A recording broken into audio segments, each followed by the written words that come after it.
শতাব্দীর পর শতাব্দী চলে গেল, এখন পর্যন্ত আমাদের হুঁশ ফিরছে না। আর কতগুলো মুসলমানের জীবন গেলে আমাদের হুঁশ ফিরবে?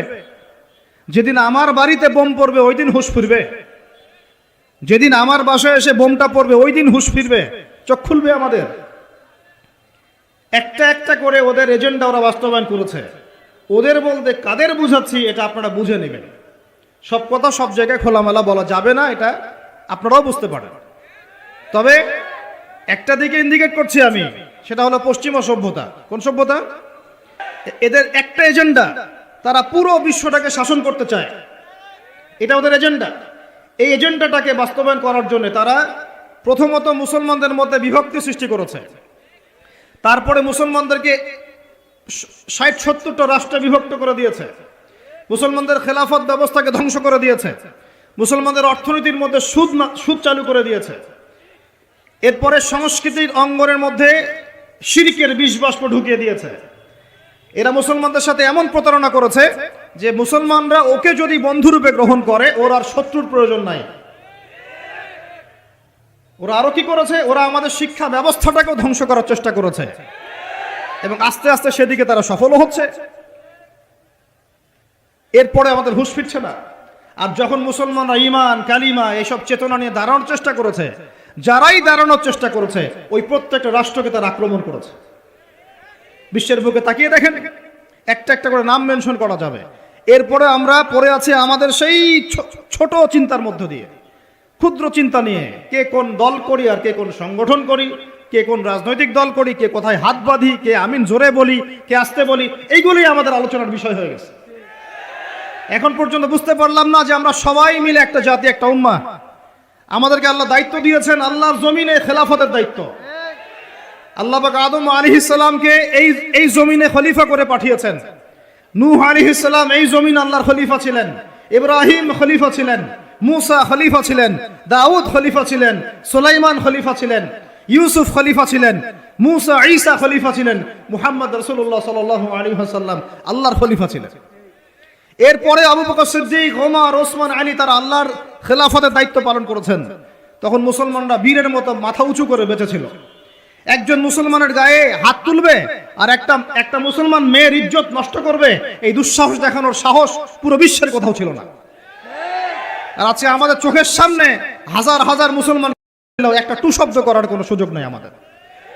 হাত পা বেঁধে ফেলা হয়েছে, হাত পা বেঁধে অত্যাচার করা হচ্ছে দিনের পর দিন। একদিন 200, 300, 500, 1000 ছোট ছোট বাচ্চাদেরকে বোম মেরে হত্যা করা হচ্ছে, আমরা কিছুই বলতে পারি না। যারা এগুলোর পক্ষে কথা বলে তাদেরকে সমাজে বিতর্কিত করা হচ্ছে এবং দাড়িটুপিওয়ালা কিছু মানুষ, তথাকথিত দাড়িটুপিওয়ালা কিছু মানুষ এই মানুষগুলোকে বিতর্কিত করার দায়িত্ব নিয়ে নিয়েছে। এবং আমাদের কারোর সাথে কোনো শত্রুতা নাই, আমাদের সবাই মিলে আমরা যারা আছি, আমাদের প্রশাসন, আমাদের সরকার, আমাদের আম জনতা, আমাদের মা, আমাদের বোন, আমাদের ভাই, সবাই আমরা এক উম্মাহ ইনশাআল্লাহ। আমরা সবাই মুসলমান, এটাই আমাদের পরিচয়, বাস। এর ভিতরে কিছু মুনাফিক ঢুকে গেছে, ওদেরকে আপনারা সাইজ করবেন ইনশাআল্লাহ। আগে ইলম অর্জন করেন, বিশ্বের প্রেক্ষাপট বোঝার চেষ্টা করেন। আল্লাহ রাব্বুল আলামিন আমাদেরকে মহান দায়িত্ব দিয়ে পাঠিয়েছেন। এই দুনিয়াতে আমরা এই দাসত্বের শৃঙ্খলে আবদ্ধ হতে আসি নাই, আমরা মাথা উঁচু করে শাসন করতে এসেছি। আমরা আমাদের জান, মাল, সময়, শ্রম যা আছে কিছু যদি না করতে পারি, অন্তত আমাদের সমর্থন দিয়ে আমরা মাজলুম ভাইদের পাশে থাকবো ইনশাআল্লাহ। না হলে আল্লাহ রাব্বুল আলামিনের কাছে আমাদেরকে কঠিন জবাব দিতে হবে। আরবের ওই মুনাফিকদের কথা বাদ দেন, আরবের চারপাশে যে মুনাফিকরা বসে আছে ওদের কথা বাদ দেন, ভুলে যান। এদের দ্বারা কোনো কাজ হবে না ইনশাআল্লাহ। ইনশাআল্লাহু আযজা ওয়া জাল এমন প্রজন্ম আমরা তৈরি করব ইনশাআল্লাহ, যেই প্রজন্মের প্রত্যেকটা ভাই আমাদের কোরআন তেলাওয়াত করতে পারে, প্রত্যেকটা বোন কোরআন তেলাওয়াত করতে পারে, প্রত্যেকটা ভাই নামাজি মাশাআল্লাহ, প্রত্যেকটা ছেলে হবে ইসমাইলের মতো, পিতা হবে ইব্রাহিমের মতো, মারা হবে হাজরা এবং সারার মতো ইনশাআল্লাহ। তাকবীর, ইনশাআল্লাহ জোরে বলেন ইনশাআল্লাহ।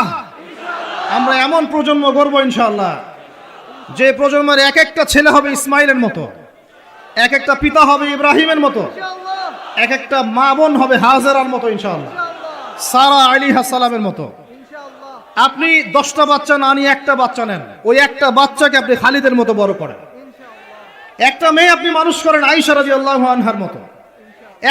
একটা স্ত্রী নেন, আপনি একটা স্ত্রীকে আপনি খাদিজার মতো বানান ইনশাআল্লাহ। একটা প্রজন্ম আমাদেরকে গড়ে দেন। একজন দায়ী, একজন বক্তা, একজন আলেম, 10 জন আলেম, একটা সরকার কিচ্ছু করতে পারবে না যতক্ষণ না আপনারা পরিবর্তন হচ্ছেন। আপনাদেরকে পরিবর্তন হতে হবে। আমি এখানে জোরে গলায় কথা বলে গরম গরম বক্তব্য দিয়েও কিছু করতে পারবো না। আপনাদের সবাইকে পরিবর্তন হতে হবে, আমাদের সবাইকে পরিবর্তন হতে হবে। আজকে থেকেই 5 ওয়াক্ত নামাজি হয়ে যান, আল্লাহ তৌফিক দান করেন। কোরআন হাতে থাকবে সব সময়, যখনই সময় পাবেন কোরআন তেলাওয়াত করবেন। কোরআন আপনাকে আল্লাহর দিকে নিয়ে আসবে ইনশাআল্লাহ। সুন্নত থাকবে, চেহারা থেকে শুরু করে দাড়ি ছেড়ে দেন, দাড়ি ছেড়ে দেন, টাকটুর উপরে কাপড় উঠান। রিজিকের মধ্যে হারাম থাকলে ছেড়ে দেন, সুদ থাকলে ছেড়ে দেন, ঘুষ থাকলে বাদ দেন। যদি কারো সম্পদ অন্যায়ভাবে নিয়ে থাকেন, আজকে তওবা করে সে সম্পদ ফিরাই দিয়ে আসেন। লজ্জার কিচ্ছু নাই, গিয়ে বলবেন ভাই আমি ভুল করেছিলাম, বুঝি নাই, জানি নাই, তোমার সম্পদ অন্যায়ভাবে নিয়েছে, ভাই তুমি নিয়ে নাও। আপনার মর্যাদা আল্লাহ বাড়াই দিবে ইনশাআল্লাহ। আল্লাহ আপনাকে আসমান থেকে বেহিসাব রিজিক দিবে ইনশাআল্লাহ। যে বোন পর্দা করছো না, আজকেই পর্দা ধরো ইনশাআল্লাহ। যারা পরিবারের প্রতি শিথিল, পরিবারের প্রতি কঠোর হন, আপনার সন্তানের প্রতি কঠোর হন, ভাইয়ের প্রতি কঠোর হন। দেখেন আপনার ভাই গোপনে জেনা করছে কিনা, মেয়েটা গোপনে জেনা করছে কিনা। এই ফ্রি মিক্সিং ত্যাগ করেন, ফ্রি মিক্সিং এর সংস্কৃতি ত্যাগ করেন, মোবাইলের সেলফির সংস্কৃতি ত্যাগ করেন, শোডাউন আইওয়াশ এগুলো বন্ধ করেন, কিছু করার চেষ্টা করেন আল্লাহর জন্য। আল্লাহ পাক সবাইকে তৌফিক দান করেন।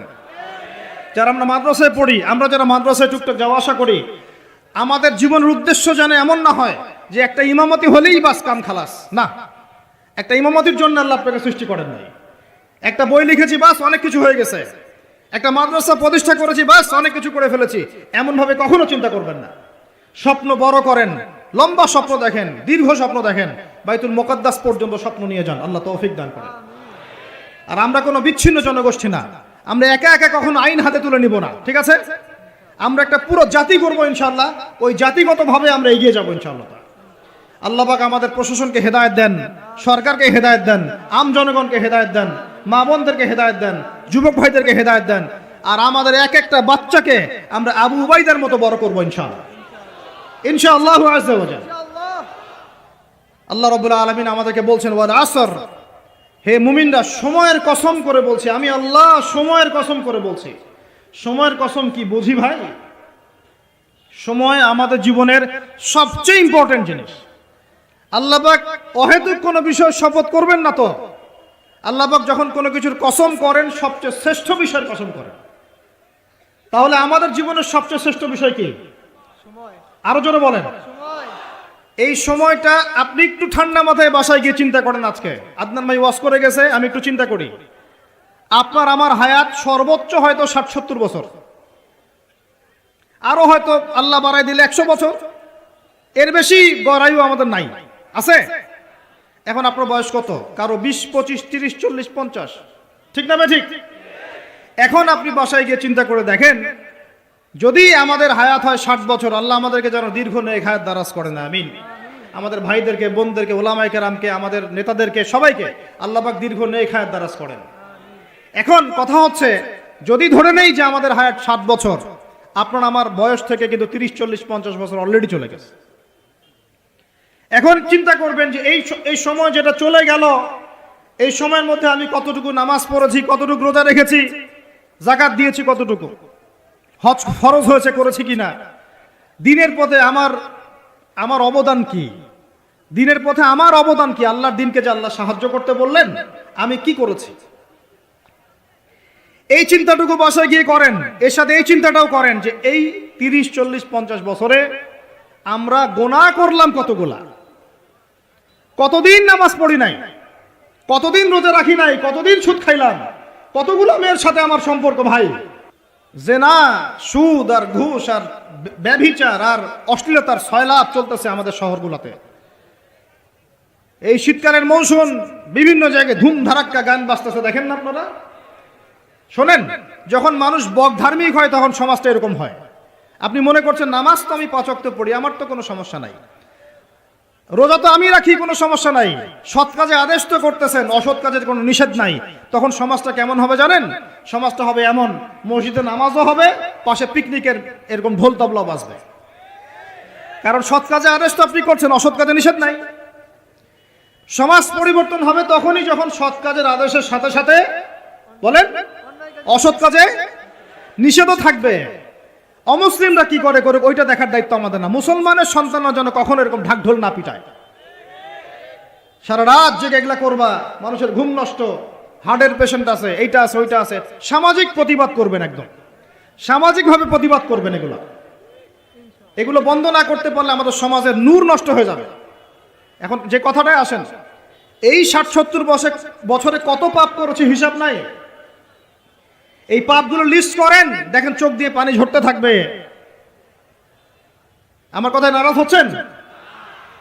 এই পাপগুলো লিস্ট করেন, চোখ দিয়ে পানি ঝরবে, আল্লাহ আমাদেরকে মাফ করে দেন। সবাই বলি আমিন। কত কবিরা গুনাহ হয়েছে, কত সগীরা। তবে সন্তুষ্টির কথা এটাই, যদি এটা উপলব্ধি হয় যে না ভুল হয়ে গেছে, আপনি ওযু করে আসেন, 2 রাকাত নামাজ পড়েন, আল্লাহর কাছে ইস্তেগফার করেন, বলেন আস্তাগফিরুল্লাহ আল্লাযী লা ইলাহা ইল্লা হুয়াল হাইয়ুল কাইয়্যুম ওয়া আতুবু ইলাইহি। আল্লাহ পাক এক মুহূর্তে আপনার সব পাপ তো মাফ করে দিবেনই, সব গুনাহকে নেকি দিয়ে পরিবর্তন করে দিবেন ইনশাআল্লাহ। এখন শুনেন, সময়ের কসম বলতে আল্লাহ কি বুঝিয়েছেন ভাই আমার সাথে বলেন? সময়ের গুরুত্ব, সময়ের, আরো আসতে বলেন, সময়ের। ওয়াল আসরি মানে সময়ের কসম, মানে সময়ের গুরুত্ব। আমাদেরকে সময়কে গুরুত্ব প্রদান করতে হবে। আল্লাহ পাক তৌফিক দান করেন। আজকে বাসায় কি করব? হায়াতের হিসাব নিব, কি করেছি এত বছরে, আর কি কি পাপ করেছি। পাপগুলোর কথা মনে পড়লে তওবা করে ফিরে আসবো ইনশাআল্লাহ। আল্লাহ পাক তৌফিক দান করেন। আর এখন বাকি সময় যতটুকু হায়াত আমাদের বাকি আছে, আমাদের কি কর্তব্য বলেন ভাই? আমাদের কর্তব্য কি এতটুকুই যেভাবে জীবনযাপন করছি এইটুকুই করব, না আমাদের কথা কি বোঝা যায় না? যায় না। আমাদের কর্তব্য কি বলেন? 1 নাম্বার, আমরা নিজেরা আগে আল্লাহ পাকের কোরআন এবং নবীর সুন্নতের উপর আমল করব ইনশাআল্লাহ। রাজি আছি? 2, আমাদের পরিবারকে এর উপরে প্রতিষ্ঠা করব ইনশাআল্লাহ। রাজি আছি? 3, আমাদের সন্তানদেরকে কোরআন সুন্নাহ অনুযায়ী বড় করব ইনশাআল্লাহ। রাজি আছি? 4, আমাদের অর্থনীতি হবে হালাল কোরআন সুন্নাহ ভিত্তিক। রাজি আছি?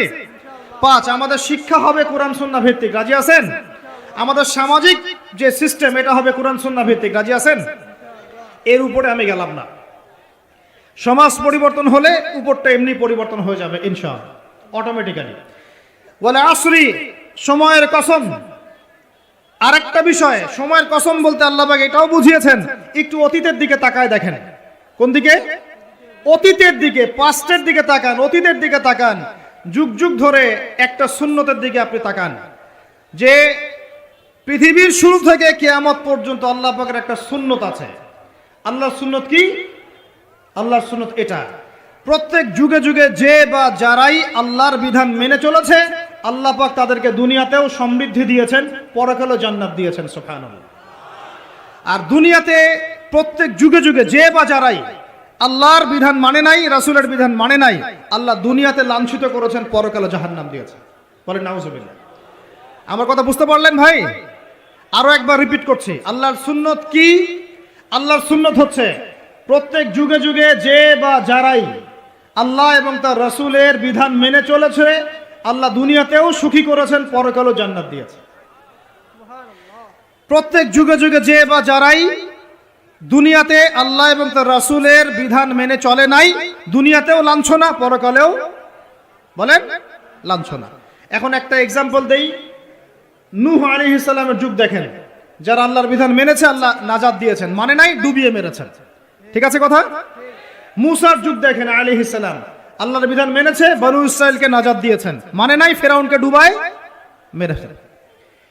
দেখেন আপনি শুআয়বের কওমকে দেখেন, শুআয়ব আলাইহিস সালামের কওম, কওমে মাদিয়ান, আল্লাহর বিধান মেনেছে, যারা আল্লাহ পাক নাজাত দিয়েছেন, মানে নাই ভূমিকম্প দিয়ে ধ্বংস করেছে। কওমে লূত, কিছু মানুষ বিধান মেনেছে, আল্লাহ নাজাত দিয়েছেন, মানে নাই, আল্লাহ রাব্বুল আলামিন লূত আলাইহিস সালামের কওমকে একদম আসমানে উঠিয়ে পাথর নিক্ষেপ করে থেতলা করে আবার উল্টা দিকে দাফন করে দিয়েছেন। নাউজুবিল্লাহ। এদের পাপ ছিল, এটা সমকামী ছিল, সমকামী, যে সমকামিতা এখন ছড়িয়ে পড়ছে আপনাদের মধ্যে। নাউজুবিল্লাহ। আল্লাহ পাক আমাদেরকে হেফাজত করেন। একইভাবে নবী সাল্লাল্লাহু আলাইহি ওয়াসাল্লামের যুগ তাকান, এই যে আবু জেহেল, আবু লাহাব, উতবা, শাইবা, রাবিআ, এরা আল্লাহর বিধান মানে নাই, আল্লাহ ধ্বংস করেছেন। আবু বকর, ওমর, ওসমান, আলী রাদিয়াল্লাহু আনহু আজমাইন, তারা মেনেছেন, আল্লাহ দুনিয়াতে সমৃদ্ধি দিয়েছেন, পরকালে জান্নাত। বুঝাতে পারলাম কি ভাই? ওয়াল আসরি মানে কি বুঝাতে পারলাম? আল্লাহ পাক এই সময়ের কসম করে বলছেন, হে মানুষ শোনো, ইন্নাল ইনসানা লাফি খুসর, সমস্ত মানুষই ক্ষতির মধ্যে আছে। বলেন আউযুবিল্লাহ। এখানে আল্লাহ পাক একদম আমভাবে সবাইকে বলছেন সবাই ক্ষতির মধ্যে আছে। মানুষের ক্ষতি কয় প্রকার? আমার সাথে বলেন, মানুষের ক্ষতি দুই প্রকার। কয় প্রকার? মানুষের ক্ষতি কয় প্রকার? এক, ইহকালীন ক্ষতি, দুই, পরকালীন ক্ষতি। এক, ইহকালীন ক্ষতি, দুই, পরকালীন ক্ষতি। ইহকালীন ক্ষতি কি? সূরাতুল রুমের এই আয়াতটা আল্লাহ পাক বলছেন, বা'দা আউযু বিল্লাহি মিনাশ শাইতানির রাজীম, যাহারাল ফাসাদু ফিল বাররি ওয়াল বাহরি বিমা কাসাবাত আইদিন নাস। আল্লাহ পাক বলছেন জলে, জলে মানে পানিতে, এবং স্থলে মানে এই যে জমিনে, জলে এবং স্থলে যত বিপর্যয়, অরাজকতা, এই যে আপনারা দেখছেন ফাসাদ, ফিতনা যে ছড়িয়ে পড়ছে, এগুলো মানুষের হাতের কামাই, মানুষের হাতের কামাই। বনভূমি উজাড় করেছে কে? জিন না মানুষ? বলেন। এই পরিবেশ নষ্ট করেছে কে? জিন না মানুষ? বলেন। খাবারে ভেজাল দিয়েছে কে? জিন না মানুষ? অর্থনীতির মধ্যে সুদকে ঢুকিয়েছে, জিন না মানুষ? এই বেহায়া, বেপরদামি, জেনা, মাদক কে ছড়িয়েছে? জিন না মানুষ? নামাজ কালাম ছেড়ে দিয়ে পাবজি, ফ্রি ফায়ার নিয়ে কে পড়ে আছে? জিন না মানুষ? বলেন। জিন না মানুষ? আল্লাহর বিধান বাদ দিয়ে শয়তানের বিধান চালু করেছে কে? জিন না মানুষ? যাহারাল ফাসাদু ফিল বাররি ওয়াল বাহরি বিমা কাসাবাত আইদিন নাস। জলে স্থলে যত বিপর্যয়, অরাজকতা, সমস্যা, এগুলো মানুষের হাতের কামাই। বলুন আউযুবিল্লাহ। আমরা যা করব তাই পাবো। আমরা যা করব তাই। মাদক খাচ্ছেন আপনি, আপনাকে ফল ভোগ করতে হবে। সুদ খাচ্ছেন আপনি, আপনাকেই ফল ভোগ করতে হবে। এই বেহায়ের মতো মেয়েরা চলছে, ওকেই দেখবেন ফল ভোগ করতে হবে। মেয়ের সাথে হারাম সম্পর্ক করছেন, আপনাকে ফল ভোগ করতে হবে। যে যে পাপ করবে তাকে তার ফল ভোগ করতেই হবে। আল্লাহ পাক আমাদেরকে হেফাজত করেন, মাফ করেন, আমিন। তাহলে মানুষের একটা ক্ষতি পেলাম, ইহকালীন ক্ষতি। কি ক্ষতি ভাই? আর দুই নাম্বার হচ্ছে পরকালীন ক্ষতি। পরকালীন ক্ষতি কেমন? এবার বোঝেন। এই যে আমরা নিশ্চিন্তে ঘুমাই, সারা জীবন 30, 40, 50 বছর নিশ্চিন্তে কাটাচ্ছি, কোনো ফিকির নাই, নিজের পরিবারের, সমাজের, রাষ্ট্রের, উম্মার কোনো ফিকির নাই, অথচ এই মানুষের সামনে অপেক্ষা করছে মৃত্যু। জি, আজকে থেকে 100 বছর পরে আমাদের মধ্যে কেউ থাকবে না পৃথিবীতে, এটাই সত্য। তারপরে আছে কবরের সওয়াল জবাব, তারপরে মিজান, এই পুলসিরাত, পুনরুত্থান, জান্নাত, জাহান্নাম, এগুলো আমাদের সামনে অপেক্ষা করছে। আর সেই মানুষ নিশ্চিন্তে বসে বসে মেয়ের সাথে টাঙ্কি মারে। সেই মানুষ বাইক নিয়ে একটা মেয়েকে নিয়ে ঘুরছে। সেই মেয়ে একটা ছেলের সাথে চটপটি ফুচকা খায়। সেই লোক আল্লাহর বিধানকে সরাই দিয়ে শয়তানের বিধান চালু করা শুরু করলো। সেই ব্যক্তি সুদ খাচ্ছে। সেই ব্যক্তি ট্রান্সজেন্ডার এই মতামত প্রমোট করতেছে। হ্যাঁ, সেই ব্যক্তি শিক্ষার মধ্যে ইসলাম বিদ্বেষী বিষয় ঢুকাই দিল। অথচ এই মানুষের সামনে পরকাল অপেক্ষা করছে। একদম টেনে হিস্ট্রি আল্লাহ পাক সামনে নিয়ে দাঁড় করাবেন, দাঁড় করে জিজ্ঞাসা করবেন। তাহলে আমরা কত অপদার্থ, কত বোকা, আমরা কি বুঝতে পারছি ভাই? একটু বুঝতে পারছেন কি? আল্লাহ পাক সূরা আহজাবে এটাও কিন্তু বলেছেন যে ইন্নাল ইনসানা যালুমান জাহুলা।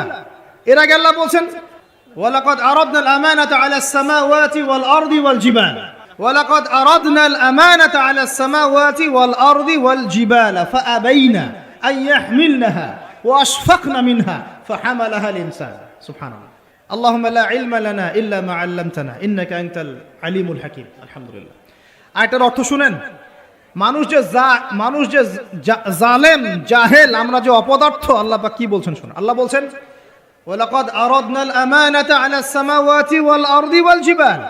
আমি ইসলামের এই আমানত, শরিয়াত, কোরআন হাদিসের এই যে আমানতটা, এটা আসমান সমূহকে দিতে চেয়েছিলাম। তোমরা কি নিবা? আমি জমিনকে দিতে চেয়েছিলাম, তোমরা নিবা? আমি পাহাড়কে দিতে চেয়েছিলাম, আমানত কি নিবা? ফাআবাইনা, তারা বলেছে না, নিতে পারবো না। ওয়া আশফাকনা মিনহা, তারা অক্ষমতা প্রদর্শন করেছে। ফাহামালাহা আল ইনসান, মানুষ সেই আমানতটা কাঁধের মধ্যে বহন করেছে। আমরা সেই আমানত কি করেছি ভাই? কাঁধে বহন করেছি। আল্লাহ পাক বলছেন ইন্নাল ইনসানা যালুমান জাহুলা। মানুষ কত জালেম, মানুষ কত জাহেল। আমাদের সামনে পরকালীন এই কঠিন জবাবদিহিতা অপেক্ষা করছে। এরপরে আমাদের জীবনযাপন পদ্ধতি দেখলে মনে হয় যে আমাদের মধ্যে আর গরু ছাগলের মধ্যে কোনো পার্থক্য নেই। কেন? গরু ছাগলের কাজ কি? খাবে, ইস্তেঞ্জা করবে আর সহবাস করবে, বাস। আমাদের এখন এই তিনটা কাজ। কি খাবো, আর কোন টাইলস ফিটিং বাসায় পায়খানা করব, আর কতগুলো বাচ্চা পয়দা করতে পারে, বাস, দ্যাটস অল। এর বাইরে আমাদের চিন্তা কোথায়? আচ্ছা, এবার আসেন, সময়ের কসম বুঝতে পারলেন? ইন্নাল ইনসানা লাফি খুসর বুঝতে পারলেন? আচ্ছা, আল্লাহ পাক এবার আমাদেরকে বলছেন, আচ্ছা ঠিক আছে, 4টা গুণ অর্জন করো। কয়টা ভাই? একটু বসেন, সবর করেন, আমরা অনেক লম্বা আলোচনা করব না, আমরা বুঝতে পারছি রাত অনেক গভীর হচ্ছে, আমরা সংক্ষিপ্ত করব ইনশাআল্লাহ। আমার সাথে বলেন, কয়টা গুণ অর্জন করব? আল্লাহ পাক বলছেন, এই 4টা গুণ যারা অর্জন করবে তারা ওই ক্ষতি থেকে বেঁচে থাকবে ইনশাআল্লাহ। সুবহানাল্লাহ। দুনিয়াতেও তারা সফল হবে, পরকালেও সফল হবে ইনশাআল্লাহ। আল্লাহ বলছেন, ইল্লাল্লাযীনা আমানু, তারা নয় যারা এক ঈমান এনেছে, তারা ক্ষতির মধ্যে নাই, যারা ঈমান এনেছে। 2, ওয়া আমিলুস সলিহাত, সৎ আমল সম্পাদন করেছে। কি আমল? সৎ আমল। তারপরে ওয়া তাওয়াসাউ বিল হক, পরস্পরকে সত্যের উপদেশ দিয়েছে। কিসের উপদেশ? সত্যের। 4, ওয়া তাওয়াসাউ বিস সবর, এবং পরস্পরকে ধৈর্যের উপদেশ দিয়েছে। কয়টা বললাম বলেন তো ভাই? আমার সাথে বলেন। 1 নাম্বার কি? যারা, আপনারা কি হাসি তামাশা করতে আসছেন এখানে? এটা ক্লাসের মতো মনে করেন, এটা একটা ক্লাসের মতো মনে করেন। ট্রেডিশনাল ওয়াজ মাহফিল বাদ দেন, ওই সুর গল্প কেচ্চা কাহিনী বন্ধ করেন, কিছু শিখেন। 4টা গুণাবলী অর্জন করলে ক্ষতি থেকে বাঁচতে পারবো, অন্যথায় কোনো সুযোগ নাই।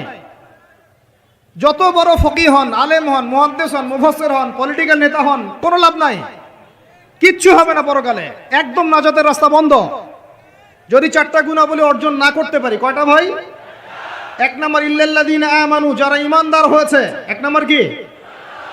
ঈমানদার হয়েছে, পাক্কা ঈমানদার হয়েছে। 2 নাম্বার ওয়া আমিলুস সলিহাত, সৎ আমল করেছে। কি আমল? ওয়া তাওয়াসাউ বিল হক, হকের দাওয়াত দিয়েছে। কিসের দাওয়াত? 4 নাম্বার ওয়া তাওয়াসাউ বিস সবর, ধৈর্যের দাওয়াত দিয়েছে, ধৈর্যের উপদেশ। কিসের উপদেশ?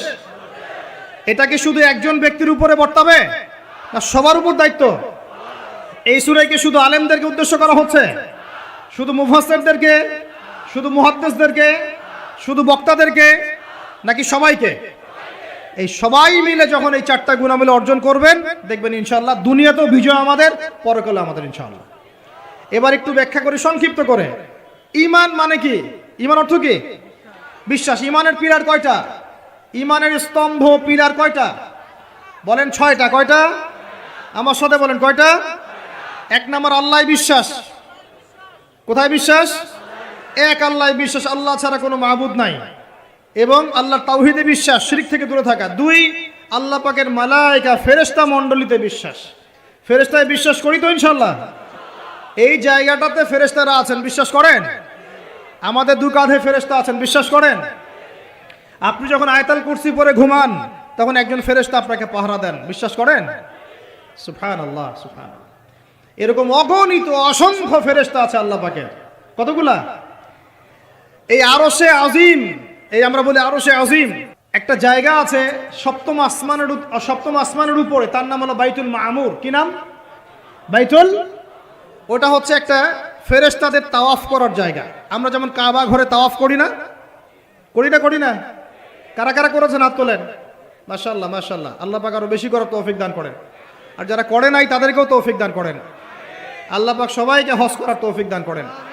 শোনেন, তবে একটা কথা বলে রাখি, ওই হজ উমরা সফরে গিয়ে, প্রসঙ্গ অন্যদিকে চলে যাচ্ছে ওই জন্য বলতে যাচ্ছি না লম্বা করে, হজ উমরা সফরে গিয়ে এই মোবাইল ফোনগুলো নিয়ে যাবেন না, এই বাটন ফোন নিয়ে যাবেন।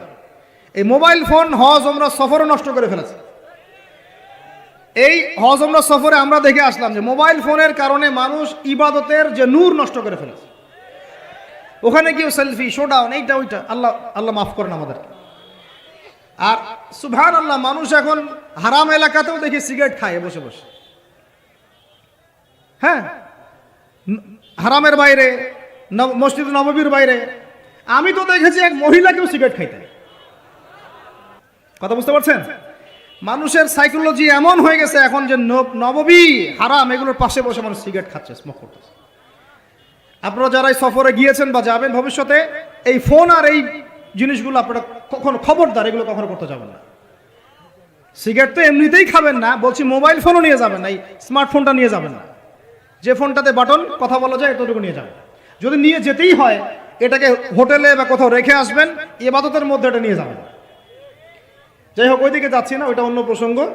যেটা বলতে চাচ্ছিলাম যে আল্লাহ পাকের অগণিত ফেরেশতা আছেন, এই ফেরেশতাদের তাওয়াফের জন্য আল্লাহ পাক একটা ঘর বানিয়েছেন, তার নাম বাইতুল মামুর। কি নাম? তো এই বাইতুল মামুরে যে ফেরেশতা একবার তাওয়াফ করে, কয়বার ভাই? সে আর কিয়ামত পর্যন্ত তাওয়াফের সুযোগ পাবে না। বলেন সুবহানাল্লাহি ওয়া বিহামদিহি সুবহানাল্লাহিল আযীম। তাহলে আপনি কি বুঝতে পারলেন আল্লাহর ফেরেশতার সংখ্যা কত? যে একবার তাওয়াফ করেছে সে কিয়ামত পর্যন্ত আর সুযোগ পাবে না। চিন্তা করা যায়। এখন ইমানের পিলার কয়টা বললাম ভাই? 1 নাম্বার কিসে বিশ্বাস? আল্লাহে বিশ্বাস করি তো নাকি? তা আল্লাহে বিশ্বাস করলে যুবকরা এখন আত্মহত্যা করে কেন? বলেন, আল্লাহে বিশ্বাস যদি করেন তাহলে রেজাল্ট খারাপ হলে আত্মহত্যা করেন কেন? আল্লাহ আপনার তাকদির লিখেন নাই? আল্লাহে বিশ্বাস করলে আপনি চাকরি পাচ্ছেন না, হতাশ কেন? আল্লাহ যদি বিশ্বাস করবেনই তাহলে আপনি মেয়ের পিছনে জীবন নষ্ট করছেন কেন? আল্লাহতে যদি বিশ্বাস থাকেই তাহলে নামাজ নাই কেন? আল্লাহ যদি বিশ্বাস করেনি আলহামদুলিল্লাহ, তাহলে যাকাত দেন না কেন? তাহলে দ্বীনের জন্য কোনো ফিকির নাই কেন? দ্বীনি ইলম অর্জন কেন করেন না? কেন কোরআন তেলাওয়াত করা শেখেন না? কথাগুলো কি কষ্ট পাচ্ছেন? একটু পান, আমি দোয়া করি একটু যেন আপনি কষ্ট পান, এবং এই কষ্টটা যেন আপনাকে আল্লাহর দিকে নিয়ে আসে। এই কষ্টটাই যেন আপনাকে আল্লাহর দিকে নিয়ে আসে। আল্লাহ তৌফিক দান করেন, আমিন। সবসময় নরম নরম ওয়াজে কাজ হয় না, সবসময় নরম নরম কথা বলে কাজ হয় না। আমাদের কাছে আবু বকর রাদিয়াল্লাহু আনহুর সুন্নতও আছে, ওমর ইবনে খাত্তাবের সুন্নতও আছে। আল্লাহ পাক আমাদেরকে তৌফিক দান করেন, আমিন।